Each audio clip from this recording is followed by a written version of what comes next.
ঘটি বেঁকিয়ে দেবো। কিছুই না, আমি আপনি যে সমস্ত সিম কোম্পানিগুলো এতদিন ইউজ করছি তারা তাদের আসল রূপ এইবার আস্তে আস্তে সবার সামনে আনতে চলেছে। একদমই ঠিক ধরেছেন, 2.5 বছর পর বাড়তে চলেছে মোবাইল রিচার্জের দাম, এবং এক ধাক্কায় 25% দাম এবার বাড়তে চলেছে। এর মানে আর কিছুই না, একদম যে রিচার্জ করতেন আপনি সেই রিচার্জই করবেন, সেম ডেটা এবং সেম ভ্যালিডিটি পাবেন, শুধুমাত্র কিছু এক্সট্রা পয়সা আপনার পকেট থেকে তাদেরকে আবার দিতে হবে।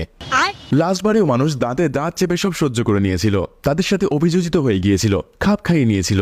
বাট এইবার এই রকম রিচার্জ দেখে মানুষের মাথায় সত্যি হাত পড়ছে। বর্তমান সময়ে যে জিনিসটি সবচেয়ে বেশি প্রয়োজন, ইন্টারনেট, যেটি ছাড়া আপনি 1 সেকেন্ডও কল্পনা করতে পারবেন না নিজেকে, সেটির দাম যদি এইরকম ভাবে বাড়িয়ে দেওয়া হয়, মানুষ চাইছে আবার সেকালের মতো পায়রার মাধ্যমে বার্তা পাঠানোর ব্যবস্থা ফিরিয়ে আনা হোক।